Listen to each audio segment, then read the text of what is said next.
Video में आगे बढ़ने से पहले एक रिक्वेस्ट है, ये हमारे और भी दो चैनल है, इन दोनों का लिंक आपको इस वीडियो के डिस्क्रिप्शन में मिल जाएगा। प्लीज़ ये दोनों चैनल भी सब्सक्राइब कर लेना। यहाँ पर भी डेली मैं आप लोगों के लिए शेयर बाजार से कनेक्टेड वीडियो पोस्ट करता रहता हूँ।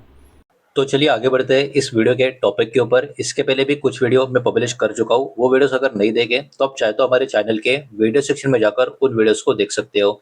तो देखिए, इंडिया का जो इलेक्ट्रिकल व्हीकल बैटरी का जो एक बहुत ही जबरदस्त बूम चल रहा है, उसके बारे में एक बहुत ही बढ़िया रिपोर्ट यहाँ पर निकल कर आ रही है। उसमें बहुत सारी इंपॉर्टेंट कंपनीज और एक बहुत ही बड़ी अपॉर्चुनिटी जो निकल कर आ रही है, वो सब कुछ इस रिपोर्ट में मेंशन किया गया है। उसको एकदम इजी वे में यहाँ पर हम समझने की कोशिश करेंगे।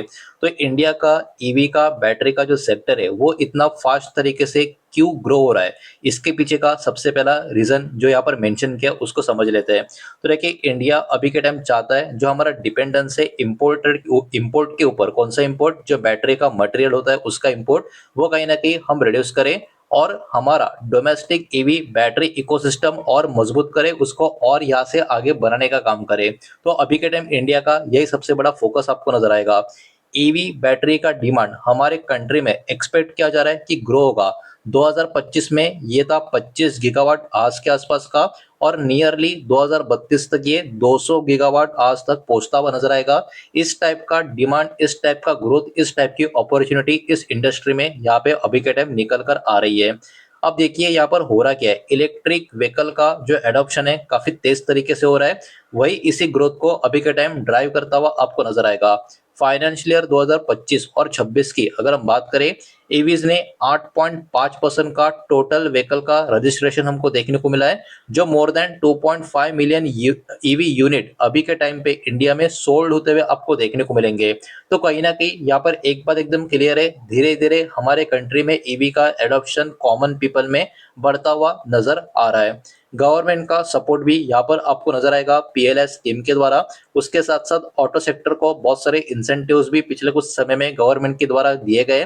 पीएम ई ड्राइव इनिशिएटिव भी यहाँ पर गवर्नमेंट के द्वारा किया गया है। मतलब गवर्नमेंट का भी पूरा का पूरा सपोर्ट इस इंडस्ट्री को यहाँ पर हमको देखने को मिल रहा है। और इसके पीछे का जो मेन रीजन है वो सिंपल सा है, हमको इंक्रीज करना है लोकल मैन्युफैक्चरिंग भी, और इन्वेस्टर्स को भी हमको अट्रैक्ट करना है। इसलिए गवर्नमेंट भी इस इंडस्ट्री के ऊपर जितना हो सकता है उतना सपोर्ट करने का काम कर रही है। अब देखिए, इसमें बहुत सारी कंपनीज है जो इस अपॉर्चुनिटी के लिए अपने आप को प्रिपेयर कर रही है। उसमें से पहले कुछ 3-4 कंपनी का थोड़ा डिटेल एक्सप्लेनेशन देखेंगे और बाकी के नाम एक एक करके मैं आपको बताऊंगा। तो सबसे पहले पीसीबीएल केमिकल की अगर हम बात करें, तो देखिए कंपनी जो है नेक्स्ट जनरेशन बैटरी मटेरियल्स के ऊपर काम करते हुए आपको नजर आएगी, जो नैनोवेस प्लेटफॉर्म के थ्रू होता हुआ नजर आएगा। अब इसका जो फोकस एरिया इस कंपनी का जो है वो नैनो सिलिकॉन के ऊपर है, कंडक्टिव कार्बन के ऊपर है, और एस्टेरेंस ब्लैक के ऊपर आपको नजर आएगा। कमर्शियल प्रोडक्शन इन सब का कहीं ना कहीं एक्सपेक्ट किया जा रहा है फाइनेंशियल ईयर 2028 तक होता हुआ हमको देखने को मिलेगा।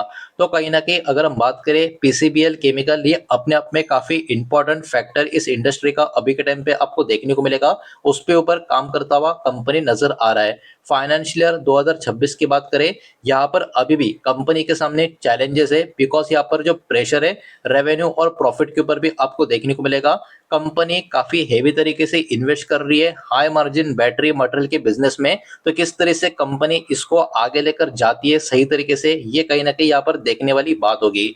दूसरे कंपनी की अगर हम बात करें, हिमाद्री स्पेशल केमिकल के ऊपर भी बाजार का फोकस बना रहेगा, बिकॉज अगर इस कंपनी की बात करें, ये भी एग्रेसिव तरीके से बैटरी मटेरियल्स कैटेगरी में अपने आप को एक्सपांड करते हुए नजर आएंगे।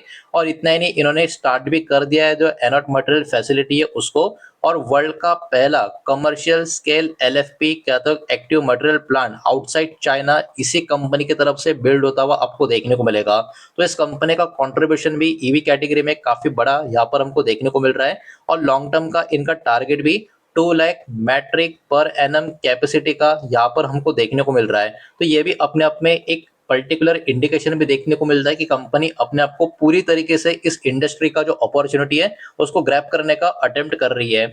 इसके साथ साथ ये कंपनी एडवांस एनोड टेक्नोलॉजी के ऊपर भी इन्वेस्ट कर रही है, सेल टेक्नोलॉजी के ऊपर भी इन्वेस्ट कर रही है। तो ये भी अपने आप में काफी बढ़िया साइन कंपनी के लिए अभी के टाइम नजर आ रही है। इसके साथ साथ बालाजी अमेंस की बात करें, तो ये वाला कंपनी भी फोकस में रहेगा, बिकॉज ये इंडिया का अकेला ऐसा कंपनी है जो इलेक्ट्रॉनिक ग्रेड डीएमसी को प्रोड्यूस करता हुआ नजर आएगा। रहेगा। और ये जो डीएमसी है ये बहुत ही ज्यादा इंपॉर्टेंट केमिकल है जो यूज होता है ईवी का बैटरी में। तो इसके वजह से इस कंपनी का महत्व, इस प्रोडक्ट का जो महत्व है कितना बड़ा है ये आपको यहाँ पर समझ में आ जाना चाहिए। कंपनी अपना कैपेसिटी भी यहाँ पर एक्सपांड कर रही है अदर बैटरी से कनेक्टेड जो केमिकल्स है उसके लिए, लेकिन फिर भी बालाजी अमेंस के ऊपर भी इस खबर के कारण अभी फोकस और बाजार में बढ़ता हुआ नजर आ सकता है। ये तो कुछ कंपनी थी उनके बारे में थोड़ा सा हमने जाना, लेकिन इस खबर की वजह से बहुत सारे इंडिया के लिस्टेड कंपनियां स्टॉक जो है उनको कहीं ना कहीं बेनिफिट मिल सकता है। जो इलेक्ट्रिक व्हीकल बैटरी का ग्रोथ हमारे कंट्री में आने वाले सालों में होगा उसके वजह से, तो बाजार के फोकस में रह सकते हैं। उनके नाम एक एक करके यहाँ पर हम देखेंगे, लेकिन वीडियो को प्लीज लाइक कर देना, वीडियो को शेयर कर देना। पहली बार चैनल पर आ चुके हो तो चैनल को भी सब्सक्राइब जरूर कर देना।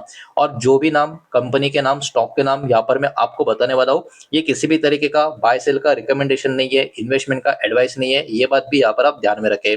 सबसे पहले लार्ज कैप स्टॉक की अगर हम बात करें तो इसमें Reliance industries, Tata chemical, Exide industries, Amar Raja energy and mobility, ये सारी कंपनियां बाजार की फोकस में बनी रहेगी इस खबर की वजह से। उसके अलावा मिड कैप कंपनी की बात करें तो Himadri speciality chemical, PCBL chemical, Balaji amine, ये पहले तीन कंपनियां तो हमने डिटेल में भी देख ली थी, तो ये तीन भी फोकस में रहेगी। उसके साथ साथ नियोजन केमिकल, ये जो कंपनी है ये भी बाजार की फोकस में यहाँ पर बनी रहेगी।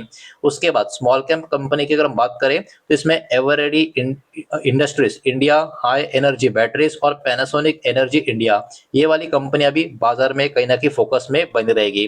अब देखिए, अब तक जो हमने देखा सब कुछ काफी पॉजिटिव, सब कुछ काफी बढ़िया नजर आ रहा था, लेकिन इन्वेस्टर्स के सामने यहाँ पर बहुत सारी चीजें होगी उसके ऊपर भी ध्यान देना होगा।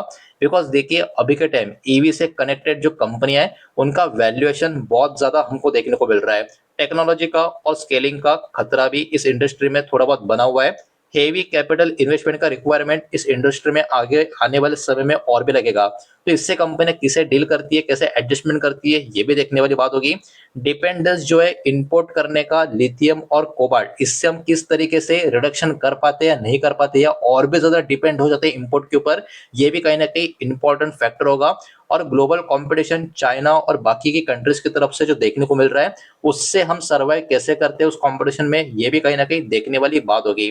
तो कहीं ना कहीं जो वैल्यूएशन का करेक्शन है वो कहीं ना कहीं ग्रोथ को भी स्लो करता हुआ कहीं ना कहीं नजर आ सकता है। तो ये सारे पैरामीटर्स भी हमको यहाँ पर ध्यान में रखने होंगे। तो ओवरऑल फ्यूचर के आउटलुक की बात करें, इंडिया का ईवी बैटरी का इंडस्ट्री का जो लॉन्ग टर्म का आउटलुक है वो कहीं ना कहीं काफी मजबूत ग्रोथ पोटेंशियल वाला यहाँ पर नजर आ रहा है। बिकॉज गवर्नमेंट का पॉलिसी भी सपोर्ट कर रहा है लोकलाइजेशन और मैन्युफैक्चरिंग को, ये अपने आप में काफी पॉजिटिव बात है। और कंपनी जो इन्वॉल्व है battery chemical, raw material, cell manufacturing, EV ecosystem, वो कहीं ना कहीं बेनिफिट होती हुई नजर आ सकती है अगले दशक के लिए। हालांकि एग्जीक्यूशन और प्रॉफिटेबिलिटी किस तरीके से होता है ये कहीं ना कहीं काफी इंपॉर्टेंट फैक्टर रहेगा इन कंपनियों के लिए जिनके ऊपर बाजार का फोकस यहाँ पर बना रहेगा। तो ये बहुत ही बढ़िया रिपोर्ट इस इंडस्ट्री के ऊपर जो आई थी वही मैंने आपके सामने यहाँ पर प्रेजेंट की है। सारा का सारा डेटा एजुकेशनल इंफॉर्मेशनल पर्पस के हिसाब से ये किसी भी तरीके का इन्वेस्टमेंट का एडवाइस या स्टॉक का रिकमेंडेशन मैं आपको दे रहा नहीं हूँ, ये बात भी यहाँ पर आप ध्यान में रखें। उम्मीद करता हूँ वीडियो समझ आया होगा, पसंद आया होगा तो वीडियो को लाइक करें, दोस्तों शेयर करें। पहली बार चैनल पर आ चुके हो तो सब्सक्राइब भी कर देना। और कोई भी स्टॉक में निवेश करने से पहले खुद की स्टडी रिसर्च जरूर करें, फाइनेंशियल एडवाइस की सलाह जरूर ले। मिलते हैं नेक्स्ट वीडियो में, धन्यवाद।